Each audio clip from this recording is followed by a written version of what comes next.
നമസ്കാരം, ഞാൻ Unnikrishnan, national instructor. എല്ലാവർക്കും ഇൻ്റർനാഷണൽ സ്കൂൾ ഓഫ് ചെസ്സിൻ്റെ യൂട്യൂബ് ചാനലിലേക്ക് സ്വാഗതം. ഇന്ന് വളരെ വ്യത്യസ്തമായ ഒരു ഗെയിമുമായിട്ടാണ് ഞാൻ നിങ്ങളുടെ മുമ്പിലേക്ക് വന്നിരിക്കുന്നത്. 1957 മോസ്കോയിൽ നടന്ന USR ചാമ്പ്യൻഷിപ്പിൻ്റെ ഫൈനൽ റൗണ്ടിൽ ഗുർജനീറ്റ്സ് ബുക്തിയുമായി മിഖായൽ താൽ കളിച്ചിട്ടുള്ള ഏറ്റവും മനോഹരമായ ഒരു ഗെയിമാണ്. നമുക്കറിയാം, നമ്മൾ ഒത്തിരി കേട്ടിട്ടുള്ളതാണ് മിഖായൽ താൽ, മജീഷ്യൻ ഫ്രം ദ റിഗ എന്നറിയപ്പെടുന്ന സാക്രിഫൈസുകളെ ആഘോഷമാക്കി കളിയിൽ പ്രകടിപ്പിക്കുന്ന മജീഷ്യൻ തന്നെയായിരുന്നു മിഖായൽ താൽ. അപ്പോൾ മിഖായൽ താൽ എന്ന് കേൾക്കുമ്പോൾ തന്നെ വളരെ അഗ്രസീവായിട്ട് കളിക്കുന്ന ടാക്ടീഷ്യനായ ഒരു വേൾഡ് ചാമ്പ്യൻ, 1960-കളുടെയും 1961-ൻ്റെയും വേൾഡ് ചാമ്പ്യൻ മിഖായൽ താലായിരുന്നു. മജീഷ്യൻ ഫ്രം ദ റിഗ എന്നറിയപ്പെടുന്ന മിഖായൽ താലിൻ്റെ ഏറ്റവും മനോഹരമായ ഗെയിമുകളിലൊന്ന് തന്നെയാണ് നമ്മളിന്ന് കാണുന്നത്. Gurgenidze Bukhuti Georgian grand master ആയിരുന്നു. 1966 ഇൻ്റർനാഷണൽ മാസ്റ്ററായ അദ്ദേഹം 1970 ഗ്രാൻഡ് മാസ്റ്റർ പട്ടം കരസ്ഥമാക്കിയിരുന്നു.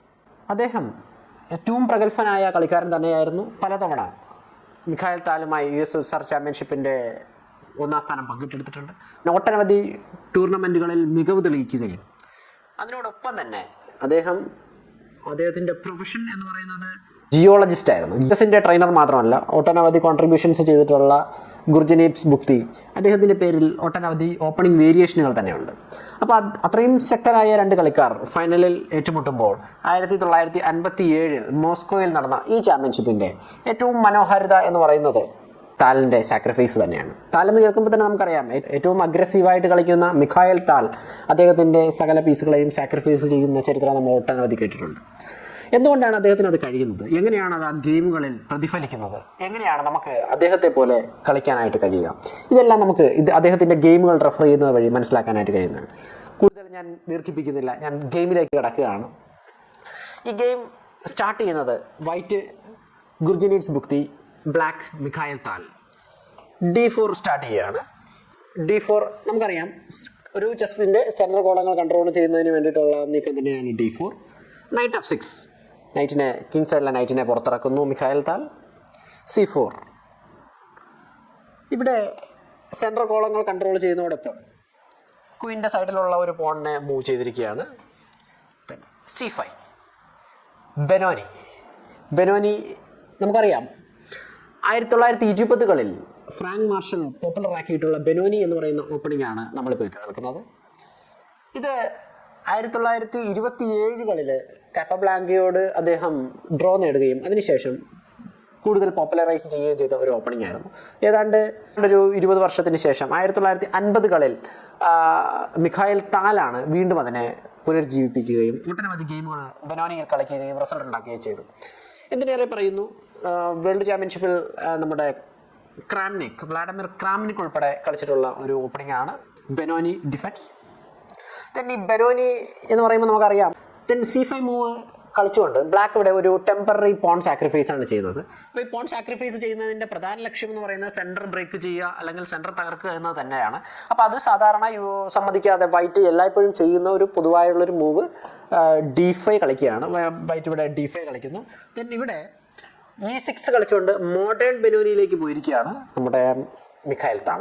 മോഡേൺ ബെനോനി സെൻറ്റർ ബ്രേക്ക് ചെയ്യുക തന്നെയാണ് ലക്ഷ്യം. എപ്പോഴും ഒപ്പോണൻറ്റിന് ഒരു സ്ട്രോങ് സെൻറ്റർ ഉണ്ടെങ്കിൽ അതിനെ ബ്രേക്ക് ചെയ്യുക എന്ന് തന്നെയാണ് റൂള്. അപ്പോൾ അതുകൊണ്ട് തന്നെ ഈ ഒരു സെൻറ്ററിനെ ബ്രേക്ക് ചെയ്യുന്നതിന് വേണ്ടിയിട്ടാണ് E6 എന്ന് പറയുന്ന ഒരു മൂവ് ഇവിടെ കളിച്ചിരിക്കുന്നത്. E6, നൈറ്റ് C3 കളിക്കുന്നു. മോഡേൺ ബെനോനി ക്ലാസിക്കൽ വേരിയേഷനിലേക്ക് പോയി. E takes D5, C takes D5, D6. പ്രധാനമായും ഈ C8-ലെ ബിഷപ്പിനെ പുറത്തിറക്കുക എന്നത് തന്നെയാണ് മെയിനായിട്ട് ഇവിടെ ബ്ലാക്ക് ഉദ്ദേശിക്കുന്ന കാര്യം. അതോടൊപ്പം തന്നെ പോൺ മെജോറിറ്റി ക്വീൻ സൈഡിൽ 4 vs 3 ആയിട്ടുണ്ട്. നമുക്കറിയാം 1, 2, 3, 4. ഇവിടെ വൈറ്റിൻ്റെ സൈഡിൽ നോക്കുകയാണെങ്കിൽ 3 പോൺസ്. സോ 4 vs 3 എന്ന് പറയുന്നൊരു പോൺ സ്ട്രക്ചർ ഫോം ചെയ്തിട്ടുണ്ട്. നൈറ്റ് F3 ഒരു പീസ് ഡെവലപ്മെൻറ്റ് നടക്കുന്നു. ബ്ലാക്ക് G6, ബിഷപ്പ് G7ലേക്ക് പോവുക. അതിനുശേഷം അതിനെ ഫിയാൻജറ്റോഡ് ബിഷപ്പാക്കി ഉപയോഗിക്കുക എന്ന് തന്നെയാണ് മെയിനായിട്ടുള്ള ഒരു ബ്ലാക്കിൻ്റെ ഐഡിയ. അതോടൊപ്പം തന്നെ നമുക്കറിയാം D6 എന്ന് പറയുന്ന ഓൾറെഡി ഒരു പോൺ സ്റ്റോം ഔട്ട് ഇരിക്കുന്നുണ്ട്. D6, C5 എന്ന് പറയുന്ന ഒരു പോൺ സ്ട്രക്ചർ ഉള്ളത് കാരണം ഇനി നമ്മുടെ F8-ലിരിക്കുന്ന ബിഷപ്പ് ഈ ഡയഗണലിലേക്ക് വരിക എന്ന് പറയുന്നത് വളരെ ബുദ്ധിമുട്ടേറിയ കാര്യമായിരിക്കും. അപ്പോൾ അതുകൊണ്ട് തന്നെ അതിനെ G7ലേക്ക് എത്തിക്കുകയും അതിനുശേഷം A1 H8 ഡയഗണൽ കൺട്രോൾ ചെയ്യാനായിട്ട് അതിനെ പ്രാപ്തനാക്കുകയും ചെയ്യുന്നു. സോ അത് കളിയിലേക്ക് വരുമ്പോഴത്തേക്കും നമുക്ക് അറിയാൻ പറ്റുന്നത് എങ്ങനെയാണ് ഫംഗ്ഷൻ ചെയ്യുന്നതെന്നുള്ളത് നമുക്ക് മനസ്സിലാക്കാം. ദെൻ E4 സെൻറ്ററിലേക്ക് ഒരു പോൺ ഡെവലപ്മെൻറ്റ്. അതോടൊപ്പം തന്നെ F1 ബിഷപ്പിൻ്റെ ഡയഗണൽ ഓപ്പൺ ചെയ്തിട്ടുണ്ട്. സോ ആ ബിഷപ്പിൻ്റെ ഡയഗണലിലേക്ക് കൊണ്ടുവരാനായിട്ട് ഓപ്പൺ ചെയ്യാനായിട്ട് കഴിയും. ആ ബിഷപ്പിനെ കുറച്ചുകൂടി ആക്റ്റീവായിട്ട് കളിക്കാനായിട്ട് കഴിയും. ബിഷപ്പ് G7 ഒരു piece development. Bishop E2 castle. രണ്ടുപേരും ഒരു ഓപ്പണിംഗ് പ്രിപ്പറേഷൻ എന്ന നിലയ്ക്ക് തന്നെ സ്ക്രിപ്റ്റഡ് ആയതുപോലെ തന്നെ ഓപ്പണിംഗ് മൂവ്സുകൾ കംപ്ലീറ്റ് ചെയ്തിട്ടുണ്ട്. ഇനി അടുത്ത് മിഡിൽ ഗെയിം പ്ലാനിലേക്ക് കിടക്കുകയാണ്. സോ ഫസ്റ്റ് ഓഫ് ഓൾ നമ്മൾ മനസ്സിലാക്കാനുള്ളത് each and every move create a threat. അപ്പോൾ അത് തന്നെയാണ് ഇവിടെ താലും ചെയ്യുന്നത്.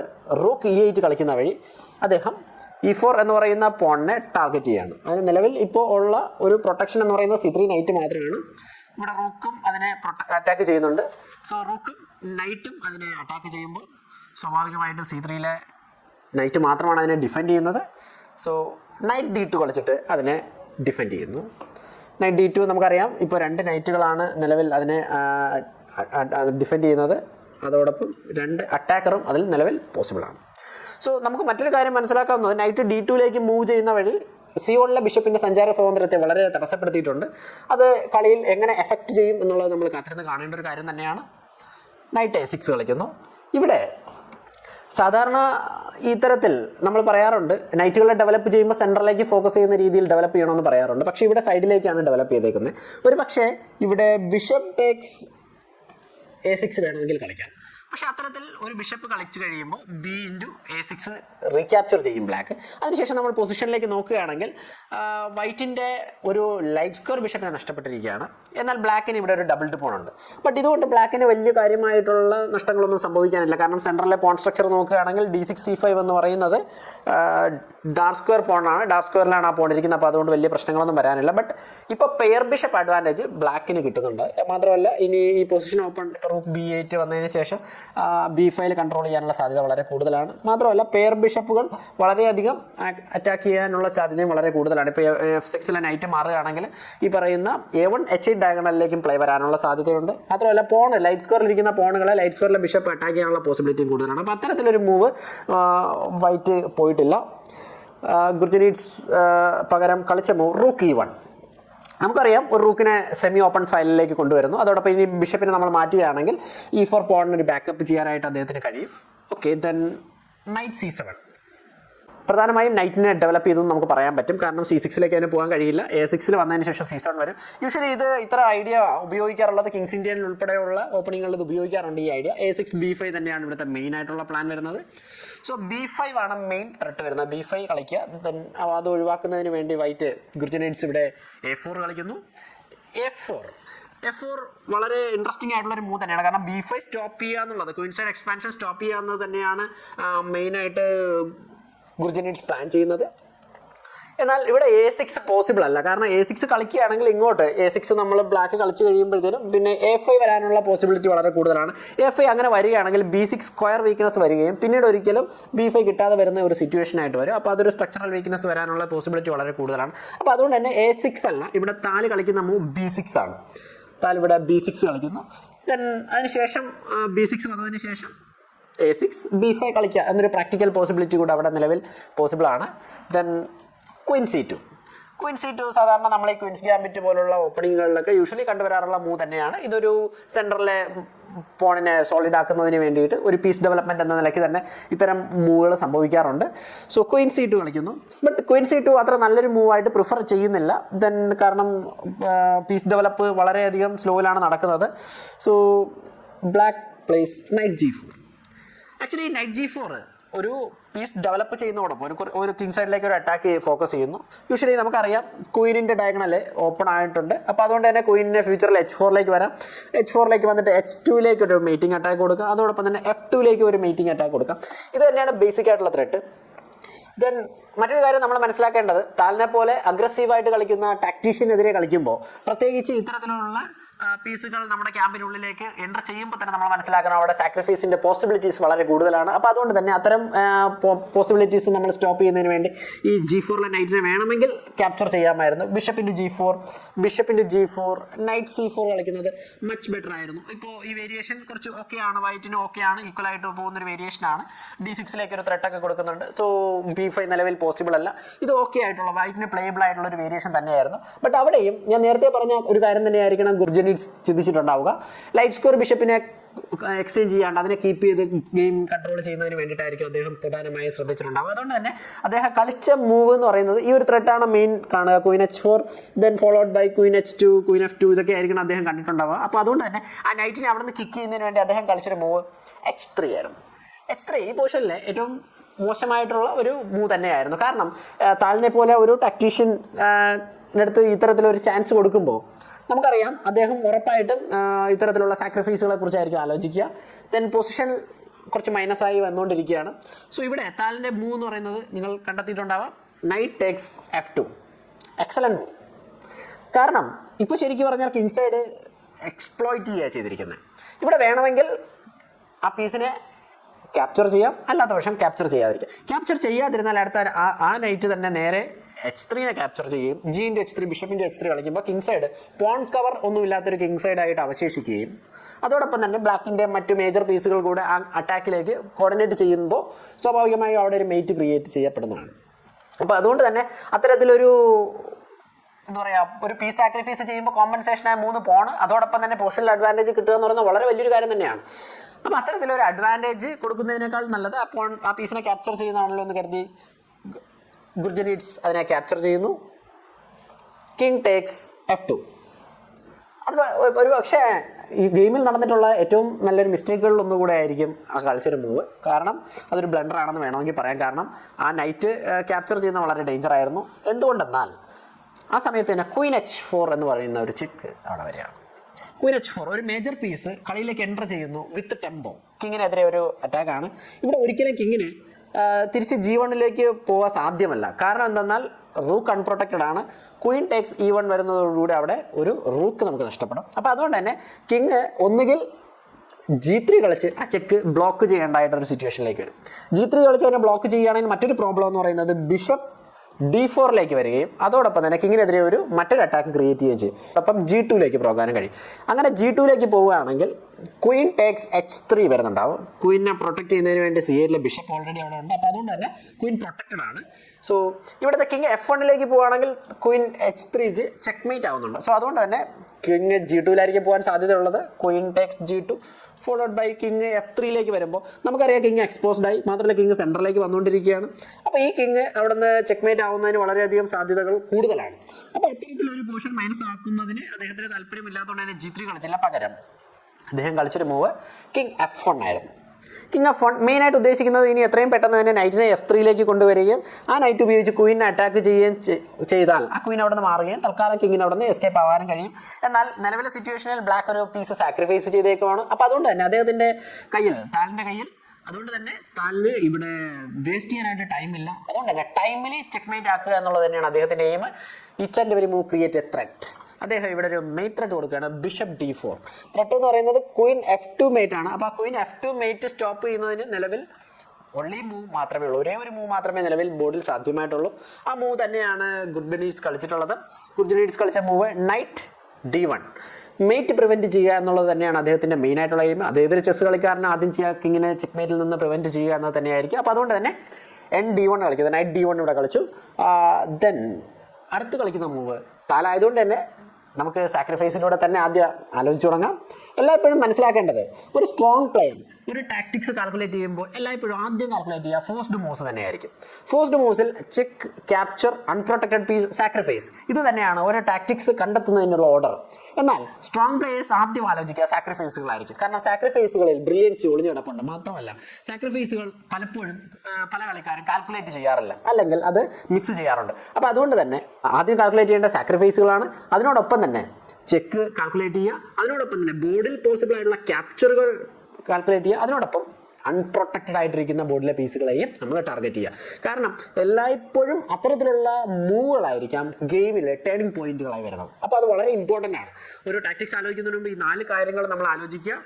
Checks, captures, unprotected piece and sacrifice. ഇത് 4 കാര്യങ്ങൾ തന്നെയായിരിക്കും ഒരു ടാക്ടിക്സിൻ്റെ ബേസ് എന്ന് പറയുന്നത്. ഓക്കെ, സോ നമുക്ക് ഗെയിമിലേക്ക് മടങ്ങി വരാം. ദെൻ ക്വീൻ F2 മൈറ്റ് അവിടെ പ്രിവെൻറ്റ് ചെയ്തേക്കാണ്. ദെൻ അടുത്തൊരു സാക്രിഫൈസ്, താൽ കളിക്കുന്നു Queen takes H3. Main threat എന്ന് പറയുന്നത് ക്വീൻ H1 ചെക്ക്മേറ്റ് ആണ്. ക്വീൻ H1 ചെക്ക്മേറ്റിന് കിങ്ങിന് പ്രാക്ടിക്കലി പോസിബിൾ ആയിട്ടുള്ള രക്ഷപ്പെടാനുള്ള വഴികളൊന്നുമില്ല. എന്നാൽ ഈ ക്വീനെ ക്യാപ്ചർ ചെയ്യുകയാണെങ്കിൽ എന്ത് പറ്റും? ബിഷപ്പ് ടേക്സ് H3ക്ക് അവിടെ ചെക്ക്മേറ്റ് ആണ്. കാരണം നിലവിൽ മറ്റു ഓപ്ഷനുകളൊന്നും ഇല്ല രാജാവിന് രക്ഷപ്പെടാനായിട്ട്. അപ്പോൾ അതുകൊണ്ട് തന്നെ ക്വീൻ സാക്രിഫൈസ് എക്സലൻറ്റ് മൂവ് എന്ന് നമുക്ക് പറയാം. ദെൻ ഇപ്പോൾ main threat queen H1. So ഗുർജർ നൈറ്റ്സ് ഇവിടെ വളരെ കൺഫ്യൂഷനായി. കാരണം H3 കളിക്കുകയും അതിനുശേഷം നൈറ്റ് സാക്രിഫൈസ്, അതിനുശേഷം queen sacrifice, then mate defend ചെയ്യുക എന്ന് പറയുന്നത് വളരെ ബുദ്ധിമുട്ടേറിയ ഒരു സാഹചര്യമാണ്. അദ്ദേഹം ബിഷപ്പ് F3 കളിക്കുന്നു. എന്തെന്നാൽ ക്വീൻ H1 ചെക്കിന് കിങ്ങിന് E2 വഴി രക്ഷപ്പെട്ടു പോകുന്നതിന് ഒരു സ്ക്വയർ സാധ്യമാണ്. അപ്പോൾ ആ ഒരു സ്ക്വയർ കണ്ടെത്തിയത് കൊണ്ടാണ് അദ്ദേഹം എന്ത് ചെയ്തത്? ബിഷപ്പ് F3യിലേക്ക് മൂവ് ചെയ്തിരിക്കുന്നു. ദെൻ മിഖായിൽ താൽ ക്വീൻ H2 കളിക്കുന്നു. ഐഡിയ വീണ്ടും ഒരു ത്രെട്ട് ക്രിയേറ്റ് ചെയ്യാണ്. ക്വീൻ G1 ആണ് ഇവിടെ അദ്ദേഹം കണ്ടെത്തുന്ന ത്രെട്ട്. ക്വീൻ G1 സ്റ്റോപ്പ് ചെയ്യുക എന്നുള്ളതാണ് main plan. So Queen G1 stop ചെയ്യുന്നതിന് വേണ്ടി നൈറ്റ് E3 കളിക്കുന്നു. ആ ബിഷപ്പിൻ്റെ ഡയഗണൽസ് ബ്ലോക്ക് ചെയ്യുകയാണ് ആ നൈറ്റ് അവിടെ ചെയ്യുന്നത്. സോ ഇത്തരമൊരു സാഹചര്യത്തിൽ നമ്മൾ എപ്പോഴും മനസ്സിലാക്കേണ്ടത് പൊസിഷൻ ക്ലോസ്ഡ് ആയിരിക്കുകയാണ്. ഇനി നമുക്ക് എത്തിക്കാൻ പറ്റുന്ന ക്വീനെയും ബിഷപ്പുകളെയും നമ്മൾ എത്തിച്ചിട്ടുണ്ട്. അതോടൊപ്പം തന്നെ ഇപ്പോൾ ഒരു ഡിഫൻസ് ആയിട്ട് അവിടെ വർക്ക് ചെയ്യുന്നത് ഒന്ന് സെൻട്രലിലെ പോൺ സ്ട്രക്ചറുകളാണ്. രണ്ടാമത്തെ കാര്യം എന്ന് പറയുമ്പോൾ അവിടുത്തെ പീസിൻ്റെ കോർഡിനേഷൻ, F3യിലെ ബിഷപ്പ്, E3യിലെ നൈറ്റ്, D2യിലെ നൈറ്റ്, റൂക്ക്, ഈ പറഞ്ഞ 4 പീസുകളും അവിടെ കിങ്ങിന് ഒരു പ്രൊട്ടക്ഷൻ കൊടുക്കുന്നുണ്ട്. സോ അതുകൊണ്ട് തന്നെ നമുക്ക് കൂടുതൽ പീസുകളെ കളിയിലേക്ക് ഇൻവോൾവ് ചെയ്യിപ്പിക്കണമെങ്കിൽ നമ്മൾ ആ പൊസിഷൻ ഓപ്പൺ ചെയ്തിരിക്കണം. സോ അതിനുവേണ്ടി F5 സെൻറ്റർ ബ്രേക്ക് ചെയ്യുക തന്നെയാണ് താലിൻ്റെ ലക്ഷ്യം. F5 കളിക്കുന്നു. Night CD4. അടുത്തൊരു മിസ്റ്റേക്ക് വീണ്ടും കളിക്കുകയാണ്. നൈറ്റ് CD4 കളിക്കുന്നത് വഴി അവിടെ 2 പ്രോബ്ലംസ് നടക്കുന്നുണ്ട്. ഒന്ന്, സെൻട്രലിലെ പോൺ സ്ട്രക്ചർ ബ്രേക്ക് ആവണം. F-ൻ്റെ E4, ബിഷപ്പിൻ്റെ E4 കളിക്കുന്നുണ്ട്. ആ സമയത്ത് താല് അടുത്തൊരു പീസിനെ കൂടെ കളിയിലേക്ക് കൊണ്ടുവരികയാണ്. ഇതുവരെയും കളിയിൽ ഇൻവോൾവ് ആവാതിരുന്ന ഒരു ലൈറ്റ് സ്ക്വയർ ബിഷപ്പ് അവിടെ കളിയിൽ ഇൻവോൾവ് ആവുകയും ഈ നൈറ്റിനെ C4ലെ നൈറ്റിനെ പിൻ ചെയ്യുകയും ചെയ്തു. അതോടൊപ്പം തന്നെ മറ്റൊരു ത്രെട്ട് കൂടെ നമുക്കിവിടെ പോസിബിൾ ആണ്. E4ലിരിക്കുന്ന ബിഷപ്പിനെതിരെ ഒരു അറ്റാക്കും നിലവിൽ ഇവിടെ സാധ്യമാണ്.